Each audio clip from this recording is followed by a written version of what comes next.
Состојбата во Крива Паланка е длабоко разочарувачка. Ние подолго време сме присутни овде во Крива Паланка, град кој што се наоѓа на граничен премин, кој што се наоѓа на коридор 8, треба да блеска како влез на татковината. Град кој што за 30 години две црно-бели политички гарнитури го донале на дното на можното. Жалосно е да се гледаат само стари ликови, младите да земаат бугарски пасоши под економска принуда, да одат во странство, да работат за туѓи бели дворови, едноставно да се претвараат во своевидни робови на туѓи интереси. Интегра има висока перспектива на овие локални избори. Ние отвараме една нова развојна перспектива со новите развојни инвестицијски фондови, со новите развојни општински банки.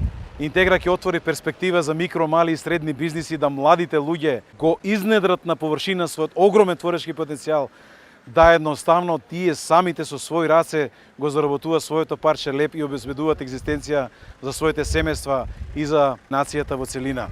Кога велам дека многу возрастни видовме денеска, а многу малку млади ликови, не можам а да не спомнам неколку збора за пописот кој што заврши пред 2 дена.